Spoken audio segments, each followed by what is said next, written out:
السلام علیکم۔ امید کرتی ہوں کہ سب لوگ خیریت سے ہیں۔ نظم کے کام کو آگے لے کر چلتے ہیں مشقی سوالات سے، جن کے ہم نے مختصر جوابات دینے ہیں۔ بسم اللہ الرحمن الرحیم۔ سوال نمبر 1 ہے، اللہ تعالیٰ نے یہ کائنات کون سا ایک لفظ کہہ کر بنائی ہے؟ اللہ تعالیٰ نے یہ کائنات لفظ کن کہہ کر بنائی ہے۔ اللہ تعالیٰ نے انسان کو کن نعمتوں سے نوازا ہے؟ چند ایک نعمتوں کا ذکر کریں۔ اللہ تعالیٰ نے انسان کو بے شمار نعمتوں سے نوازا ہے، جن میں عقل، علم، ہوا، پانی، پہاڑ، دریا، پھل پھول وغیرہ شامل ہیں۔ اجالے اندھیرے اور خشک و تر کس کے مظاہر کے نمونے ہیں؟ اجالے اندھیرے اور خشک و تر اللہ تعالیٰ کے مظاہر کے نمونے ہیں۔ حمد میں خالق کی کن مخلوقات کا ذکر کیا گیا ہے؟ حمد میں اللہ تعالیٰ نے کی جن مخلوقات کا ذکر کیا گیا ہے ان میں جمادات، حیوانات، نباتات اور جن میں انسان بھی شامل ہے، ان سب کا ذکر کیا گیا ہے۔ انسان کو کس فطرت پر پیدا کیا گیا ہے؟ انسان کو فطرت اسلام پر پیدا کیا گیا ہے۔ اس کے ساتھ سوال نمبر 2 جو ہم کریں گے وہ ہے، متن کی روشنی میں درست جوابات پر جو ہے وہ نشان لگانا ہے۔ کثیر الانتخابی یہاں جوابات دیے گئے ہیں، جن میں سے ہم نے صحیح کا انتخاب کرنا ہے۔ نمبر 1 ہے، نظم حمد کس شاعر کی تخلیق ہے؟ حفیظ جلندھری کی۔ کائنات کا وجود اللہ تعالیٰ کے حرف کن کا نتیجہ ہے۔ نظام آسمانی اور بہار جاودانی میں کون سی بات مشترک ہے؟ ان سب کا خالق ایک ہے۔ یہ عالم اللہ تعالیٰ نے کس چیز سے بھر دیا؟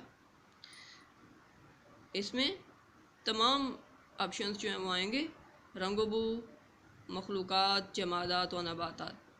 آخری والا جو ہے وہ لگائیں گے ان سب سے۔ ذات باری تعالیٰ کی شان کہاں نظر آتی ہے؟ سرد و گرم، اجالے اور تاریکی، خشک و تر، سب میں۔ اس میں بھی آخری آئے گا ان سب میں۔ اللہ تعالیٰ نے انسان کو فطرت اسلام پر پیدا کر کے کون سا اور احسان کیا؟ اس میں محمد صلی اللہ علیہ وآلہ وسلم کا شیدا بنایا اللہ تعالیٰ نے انسان کو۔ اگلا سوال اس میں الفاظ متضادیوں میں یہ کریں گے، شمس، قمر، سرد، گرم، تر، خشک، تاریکی، اجالا، خالق، مخلوق، ثابت، ٹوٹا ہوا۔ اگلا سوال جو ہم کریں گے وہ ہے نظم کا خلاصہ۔ نظم کا مرکزی خیال ہم پہلے کر چکے ہیں، خلاصہ جو ہے وہ اب ہم کریں گے۔ اس نظم میں حفیظ جلندھری رب العالمین کی حمد و ثنا بیان کرتے ہوئے عرض کرتے ہیں کہ یہ کائنات خالق کے لفظ کن کہنے سے تخلیق پا گئی، دنیا کو رنگ و نور اور خوبصورتی عطا کی، زمین اور آسمانی نظاموں پر اس کی حکمرانی ہے، زمین پر سبزہ اس کے باسیوں کے لیے دسترخوان کی صورت میں اللہ تعالیٰ نے عطا کیا، سردی، گرمی، خشکی، تری، اجالا، روشنی اسی کی تمام پوشیدہ راز ہیں۔ کائنات میں طرح طرح کی مخلوقات پیدا کی، جن میں نباتات، جمادات، حیوانات وغیرہ شامل ہیں۔ اللہ تعالیٰ یہ ہمارے دلوں کے تمام رازوں سے واقف ہے، جاننے والا ہے، اور ہر بشر کو اس نے فطرت اسلام پر پیدا کر کے اس کے دل میں اپنے محبوب کے اتباع کو اپنی محبت کا ذریعہ بنایا۔ اس کے ساتھ ایک سوال ہے جس میں ہم نے اعراب لگانے ہیں۔ پہلا لفظ ہے ہمارے پاس حرف کن، دوسرا ہے جمادات، نباتات، بشر، نعمت۔ اسی طرح سے تشریح چونکہ ہم تمام اشعار کی کر چکے ہیں، وہیں سے تشریح دیکھیے گا۔ نظم سے متعلق ہم پہلے بھی پڑھ چکے ہیں، مزید پڑھتے ہیں۔ نظم کے لغوی معنی ہوتے ہیں ترتیب دینا، تنظیم، اور ترتیب اس کے بنیادی معنی ہیں۔ عام مفہوم کے مطابق تو ہر کلام منظوم نظم ہے، لیکن اصطلاحی سخن میں نظم ایسی مسلسل اور مربوط صنف کو کہتے ہیں جس کا باقاعدہ ایک مرکزی خیال ہو شاعر اس مرکزی خیال کو ذہن میں رکھ کر داخلی اور خارجی تاثرات قلم بند کرتا ہے۔ نظم کی حیت اور موضوع کی کوئی پابندی نہیں، پوری نظم ایک بحر میں ہوتی ہے اور اس میں قوافی قافیہ ایک متعین کیا جاتا ہے۔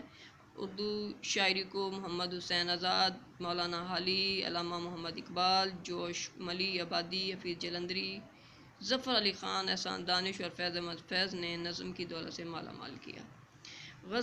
غزل عربی زبان کا لفظ ہے، لیکن اس صنف سخن کو ایرانیوں نے رائج کیا۔ غزل کے لغوی معنی ہیں عورتوں سے یا عورتوں کے بارے میں باتیں کرنا۔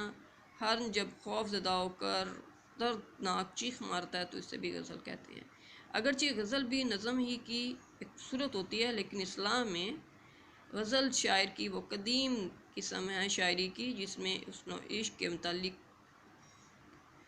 مختلف کیفیت کا ذکر درد و سوز سے کیا جاتا ہے۔ یہ شاعر کی داخلی کیفیت کی اعادہ دار ہوتی ہے۔ غزل کے موضوعات میں اتنی وسعت آ چکی ہے کہ دنیا کے تمام انسانی زندگی کے جملہ پہلوؤں کا یہ احاطہ کرتی ہے۔ اس کے اندر تقریباً ہر موضوع سما جاتا ہے، ہر چیز، ہر خیال اس کے اندر قلم بند کیا جا سکتا ہے۔ غزل کا ہر شعر ایک اکائی ہوتا ہے اور پوری غزل ایک بحر میں ہوتی ہے۔ اس کے مطلب کہ دونوں مصرے ہم ردیف اور ہم قافیہ ہوتے ہیں، جیسا کہ ہم جانتے ہیں کہ مطلع نظم کا وہ پہلا شعر ہوتا ہے جس کے دونوں مصرے ہم قافیہ اور ہم ردیف ہوں۔ اگر دونوں مصرے ہم قافیہ اور ہم ردیف نہیں ہوں گے تو وہ غزل کا پہلا شعر کہلائے گا، مطلع نہیں کہلائے گا۔ جبکہ دیگر اشعار کا ہر دوسرا مصرع ہم قافیہ اور ہم ردیف ہوتا ہے۔ میر تقی میر، اسد اللہ خان غالب، داغ دہلوی، فیض احمد فیض کے علاوہ بھی بہت سی نمایاں غزل گو شعراء گزرے ہیں۔ اسی طرح سے غزل کا آخری شعر جو ہے وہ مقطع کہلاتا ہے، بشرطے کہ اس کے آخری مصرعے میں، آخری شعر میں شاعر نے اپنا تخلص بیان کیا ہو۔ بصورت دیگر وہ آخری شعر کہلائے گا، مقطع نہیں کہلائے گا۔ آج کے کام کا اختتام کرتے ہیں۔ اللہ آپ کا حامی و ناصر ہو۔ اللہ حافظ۔